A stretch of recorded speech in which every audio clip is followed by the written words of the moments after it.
اور وہ بیٹیاں بوڑھی ہو جاتی ہیں، وہ بیٹیاں بیٹھی رہتی ہیں۔ تو اللہ کے واسطے یہ کام کرنا چھوڑ دیں کہ اس طریقے کا آپ جو جرم کر رہے ہیں، یہ گناہ کر رہے ہیں، اس کی سزا بہت ہے۔ ان بطش ربک لشدید، اللہ کی پکڑ بہت سخت ہے، اللہ کی پکڑ سے بچیں۔ جب اللہ کی پکڑ آتی ہے تو پھر کوئی نہیں بچا پاتا۔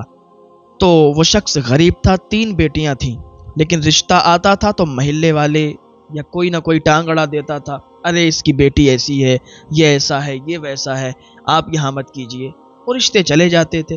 غریب کے گھر کوئی رشتہ نہیں بیچتا، اور اگر کوئی رشتہ آتا بھی ہے تو انہی چند خرافاتیوں کی وجہ سے وہ رشتہ واپس ہو جاتا ہے۔ وہ بہت پریشان تھا، ہر دن مزدوری کرتا بیچارہ، گھر میں آتا بیٹیوں کو دیکھتا تو بڑا افسوس ہوتا کہ یا اللہ میں ان کی شادیاں کیسے کروں گا، کوئی رشتہ نہیں لے کے آتا ہے، اور آتا ہے وہ رشتہ چلا جاتا ہے، وہ کامیاب نہیں ہو پاتا۔ تو کسی شخص نے بتایا کہ تم فلاں جگہ چلے جاؤ، وہاں پر ایک اللہ والا ہے، وہ تمہاری مدد کرے گا۔ تو اس نے کہا ٹھیک ہے، میں اس اللہ والے کے پاس اس سے ملنے ضرور جاؤں گا۔ اللہ والوں کی باتوں میں بہت پاور ہوا کرتا ہے، اللہ والوں کی دعاؤں میں بہت طاقت ہوا کرتی ہے، بہت تاثیر ہوا کرتی ہے۔ اگر انہوں نے ہمارے لیے دعا ہی کر دی تو میرے لیے بہت ہے، لیکن میں ان سے امید تو یہ کرتا ہوں کہ جب وہ اتنے بڑے اللہ کے دوست ہیں، اللہ کے ولی ہیں، کہ ان کے در سے کوئی خالی نہیں جاتا، تو ہم بھی جائیں گے اور اپنی بیٹیوں کے لیے سوال کریں گے کہ ہماری بیٹیاں 3 موجود ہیں اور تینوں شادی کے لائق ہیں، تو آپ ہماری کچھ نہ کچھ مدد کریں۔ ان کے دربار میں تو کوئی پیسوں کی کمی نہیں ہوگی، مالدار آتے ہوں گے، نہ جانے کون کون سیٹ آتا ہوگا، کون کون شخص آتا ہوگا، اور وہ ان کو پیسے دے کے جاتا ہوگا۔ تو ان سے میں مانگوں گا، اور ان سے مجھے مانگتے ہوئے شرم بھی نہیں آئے گی، اور وہ مجھے عطا بھی کریں گے، مجھے یہ یقین ہے۔ اب یہ اس سوچ پر اپنے گھر سے نکل گیا۔ اپنے گھر سے نکلنے کے بعد یہ اس اللہ والے کے پاس پہنچا۔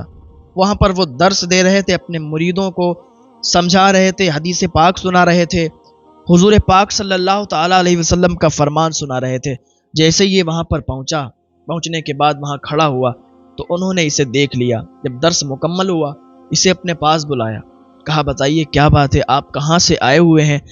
تو اس نے کہا کہ حضور آپ کے پاس یہ آپ کے مرید، آپ کے خدام حاضر ہیں، میں ان کے سامنے آپ سے بات نہیں کر سکتا، ان کے سامنے میں آپ سے بول نہیں سکتا کہ میں کس لیے آیا ہوں، کیا میری مرضی ہے، کیا میں تمنا لے کر آیا ہوں، کیا میں آرزو لے کر آیا ہوں۔ تو وہ اللہ والا جو تھا اس نے اپنے تمام خداموں کو وہاں سے دور کر دیا، کہا تم لوگ یہاں سے جاؤ، ابھی بلا لیں گے آپ کو۔ تو اب یہ اللہ والا اور یہ غریب انسان، یہ فقیر انسان آمنے سامنے بیٹھ گئے۔ تو اس اللہ والے نے پوچھا کہ بتاؤ اب کیا بات ہے، کہاں سے آئے ہو، بہت بے چین لگتے ہو، کیا معاملہ ہے؟ تو اس نے بتایا کہ حضور ایسی بات ہے، میری 3 بیٹیاں ہیں، اور تینوں بیٹیاں جوان ہیں، شادی کرنے کے لائق ہیں، لیکن رشتے نہیں آتے، اس لیے کہ میں غریب ہوں، میں دن بھر مزدوری کرتا ہوں، شام کو کچھ پیسے ملتے ہیں، ان سے دال چاول آٹا چل جاتا ہے ہمارے گھر کا خرچ، تو میں بیٹیوں کی شادی پھر جہیز کیسے لاؤں گا، لوگ آئیں گے ان کو کھانا کیسے کھلاؤں گا؟ حضور آج تو یہی چلتا ہے نا کہ جس کے یہاں جہیز ملتا ہے، جو جہیز زیادہ دے دیتا ہے تو رشتہ آدمی اسی سے جوڑنا چاہتا ہے۔ غریبوں کی کیا وسعت ہے حضرت، غریبوں کی کیا اوقات ہے کہ وہ کسی کو جہیز دیں گے، کسی کو اپنے دروازے پر 4 مہمان بلا کر بٹھائیں گے۔ ہمارے پاس اتنی استطاعت نہیں ہے نا، ہمارے پاس اتنا مال نہیں ہے، استطاعت نہیں ہے، تو حضور اب ہم کیا کریں گے؟ بیٹیاں جوان ہو گئی ہیں، ان کی عمر نکل رہی ہے، لیکن کوئی اچھا رشتہ ہی نہیں مل پا رہا ہے، بس اسی وجہ سے کہ پیسے نہیں ہیں۔ آپ کی بارگاہ میں اس لیے آئے ہیں کہ آپ تو بڑے غریب نواز ہیں، آپ غریبوں کو نوازتے ہیں، آپ کے دربار میں کسی چیز کی کمی نہیں ہے، آپ اگر عطا کر دیں گے تو میری 3 بیٹیاں ہیں، تینوں کی شادی ہو جائے گی، یہ کام میرا بہت آسان ہو جائے گا۔ اس اللہ والے نے کہا ٹھیک ہے، میں تمہیں کچھ نہ کچھ دیتا ہوں۔ اپنے ایک خادم کو بلایا اور کہا کہ جاؤ دیکھو کچھ اگر مال رکھا ہوا ہو، کچھ پیسے رکھے ہوئے ہوں جو باہر سے، کیونکہ وہاں پر آتا رہتا تھا، لوگ دے کے جاتے تھے، نذرانے پیش کرتے تھے کہ یہ نذرانہ میری طرف سے ہے، لنگر ہوتا تھا، جو ہے باہر سے لوگ آتے تھے، مسافر ہوتے تھے، کھانا کھاتے تھے، تو سب پیسہ اسی میں جو ہے وہ خرچ ہو جایا کرتا تھا۔ تو اس خادم کو بھیجا، کہا جاؤ دیکھو پیسہ ویسا کچھ رکھا ہوا ہے، کوئی مال کوئی کچھ رکھا ہوا ہو تو لے کے آؤ، ان کو دے دیتے ہیں۔ وہ اندر گیا، خادم دیکھا اور بعد میں واپس آیا، کہنے لگا حضور وہاں تو کچھ بھی نہیں ہے، اور کچھ بھی نہیں بچا ہے، سارا جو کچھ تھا ہم لوگ جو ہے یہ دال چاول اور لنگر کا سامان لے آئے، اب تو کچھ بھی نہیں باقی ہے، اور حضور جو اور پیسے تھے وہ اور لوگوں میں بانٹ دیے، اور بھی لوگ آئے تھے ان کو دے دیے، اب تو کچھ بھی نہیں بچا ہے۔ تو اس اللہ والے نے کہا اچھا کوئی بات نہیں، ٹھیک ہے تم جاؤ۔ کہا دیکھیے ایسا ہے ابھی تو ہے نہیں، لیکن یہاں پر لوگ آتے ہیں دیتے ہیں، اور ہمارا کیا ہے، ہم غریبوں میں تقسیم کر دیتے ہیں، لنگر میں لگا دیتے ہیں، تو آج تم بھی آئے ہو، ہمارے مہمان ہو، ہمارے مہمان بن کے رہو، آپ آرام سے یہاں آرام کرو، آج پورا دن انتظار کر لو، دیکھو کوئی ہو سکتا ہے اللہ کا نیک بندہ آئے اور کچھ نہ کچھ عطا کر کے چلا جائے، کچھ نہ کچھ دے کے چلا جائے، یہ تمہارے نام کا ہوگا، یہ تمہارے حق کا ہوگا۔ میں کہتا ہوں کہ جو بھی آج کا مال آئے گا وہ ان کا ہو جائے گا۔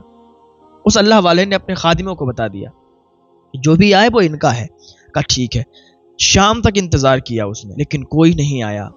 وہ اللہ والا شام کو اسے اپنے پاس بلاتا ہے اور کہتا ہے دیکھو اللہ کی رحمت سے نا امید نہیں ہونا، اللہ کی رحمت سے اگر نا امید ہو گئے تو پھر کبھی کامیاب نہیں ہو سکتے، یہاں بھی خسارے میں رہو گے وہاں بھی خسارے میں رہو گے۔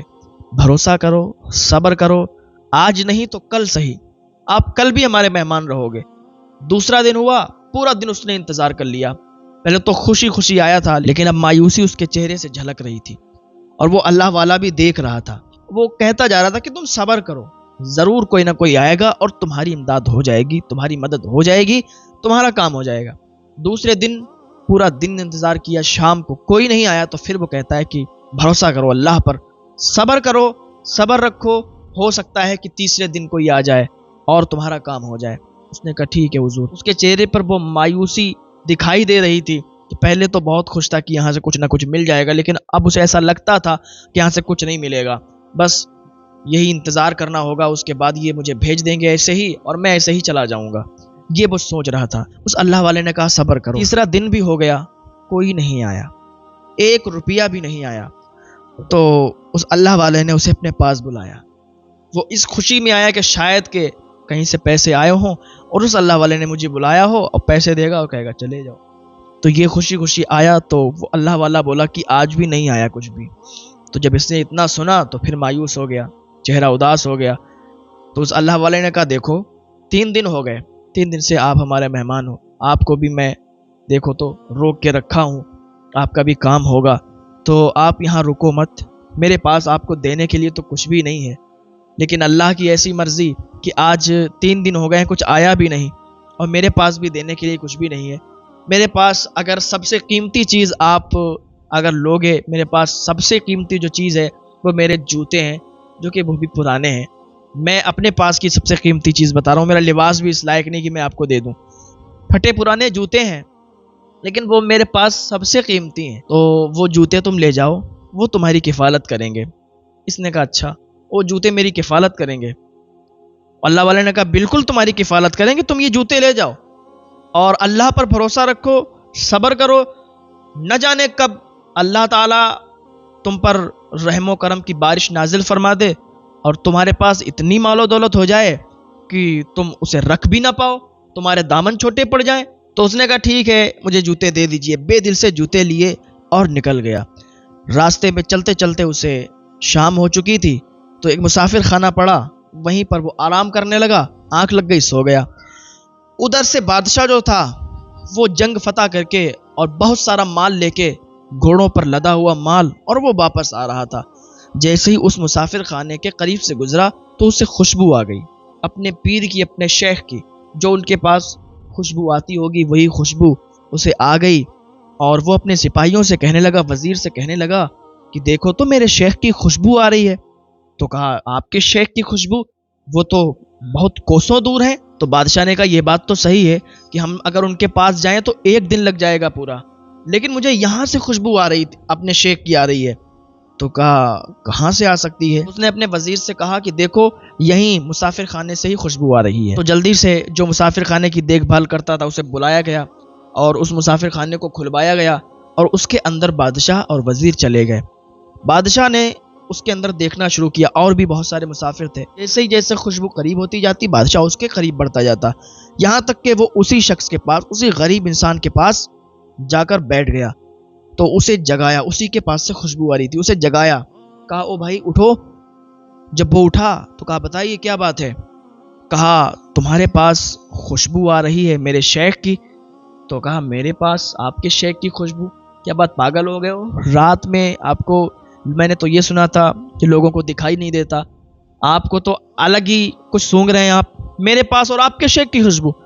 کہا جی ہاں، میرے شیخ فلاں فلاں ہیں، فلاں فلاں جگہ رہتے ہیں اور ان کی خوشبو آ رہی ہے۔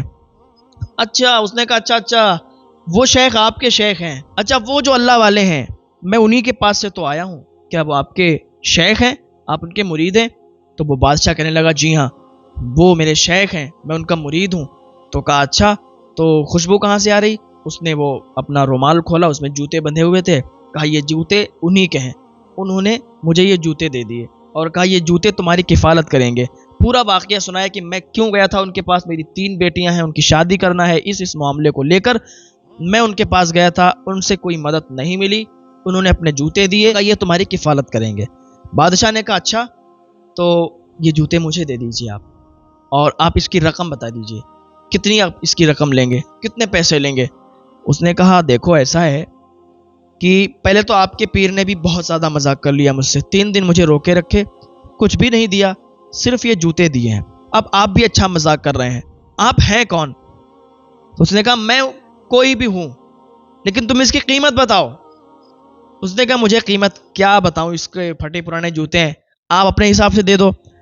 تو بادشاہ نے کہا میرے گھوڑے باہر کھڑے ہیں، ان پر بہت زیادہ مال و دولت ہے، بہت زیادہ مال و دولت ہے، اتنا مال و دولت ہے کہ زندگی بھر تم اس کو خرچ کرتے رہو لیکن وہ ختم نہیں ہوگا۔ دیکھنا چاہتے ہو کتنا مال و دولت ہے؟ آؤ میں تمہیں دکھاتا ہوں۔ مسافر خانے کے باہر آئے، کہا دیکھو یہ گھوڑے ہیں، ان پر یہ جو پوٹریاں لدی ہوئی ہیں نا، یہ ان میں سب میں بہت زیادہ مال و دولت ہے۔ تو کہا ارے یہ آپ سچ میں مجھے دے رہے ہو؟ آپ کون ہو؟ تو اس نے کہا میں بادشاہ ہوں اور وہ میرے شیخ ہیں، اور میں اپنے شیخ کے لیے کچھ بھی کرنے کے لیے تیار ہوں، یہ تو کچھ بھی نہیں ہے، اگر تم چاہو تو اتنی ہی مال و دولت میں تمہیں اور بھی دے سکتا ہوں اگر محل چلو۔ کہا اچھا، کہا یہ جوتے میرے لیے بہت قیمتی ہیں، کہا ٹھیک ہے تو تم یہ جوتے لے جاؤ۔ تو کہا میں اتنا مال و دولت گاؤں لے کے جاؤں گا، گھر لے کے جاؤں گا، گھر والے مجھ سے سوال کریں گے، گاؤں والے سوال کریں گے کہ اتنا زیادہ تم پیسہ کہاں سے لائے ہو، چوری کا الزام لگا دیں گے، بھائی مجھے نہیں چاہیے، یا تو مجھے لکھ کر دو، مجھے ایک تختی پر ایک کاغذ پر لکھ کر دو کہ آپ بادشاہ ہو، آپ نے یہ سارا مال مجھے دیا ہے، اپنے پیر کے جوتے مجھ سے لیے ہیں، یہ معاملہ ہے، آپ لکھ دو تاکہ جب کوئی سوال کرے گا تو میں اسے یہ پھرا دکھا دوں گا، یہ تختی دکھا دوں گا۔ بادشاہ نے فوراً وہ تختی لی، اس پر لکھا اور مہر لگائی اور کہا یہ لے جاؤ، اب تم اپنے راستے جاؤ، ہم اپنے راستے جاتے ہیں۔ اس نے سارا کا سارا مال لیا اور وہ چلا گیا۔ اس نے آرام سے جا کر 3 بیٹیوں کی شادی کی اور اس کی زندگی بن گئی، اس کی لائف بن گئی۔ ادھر بادشاہ جو تھا اپنے پیر کے پاس، اپنے شیخ کے پاس گیا اور ان جوتوں کو اپنے سر پر رکھ کر اپنے پیر کی بارگاہ میں گیا۔ مرید اور تھے، وہ دیکھ رہے تھے، خدام دیکھ رہے تھے کہ آج بادشاہ کو کیا ہو گیا ہے، اور یہ وہ جوتے جو اس شخص کو دیے تھے آج یہ بادشاہ اپنے سر پر لا رہے ہیں، کیا معاملہ ہے؟ تو بادشاہ جو تھا وہ اللہ والے کے قدموں میں گر کے رونے لگا، کہا حضور یہ آپ کی امانت ہے اور یہ آپ ہی کے پاس اچھی لگتی ہے، یہ سب کے پیروں میں جائے یہ مجھے منظور نہیں ہے۔ تو وہ اللہ والا کہنے لگا کتنے میں واپس کیے؟ کہا حضور جتنا جنگ فتح کر کے مال و دولت ہمارے پاس تھا وہ سارا کا سارا اسے دے دیا۔ کہا بہت کم میں سودا کیا، میرے جوتوں کو اتنی کم قیمت میں تم نے خریدا؟ کہا حضور معاف کریں، ان جوتوں کے لیے اور آپ کے لیے تو اپنی پوری سلطنت قربان ہے۔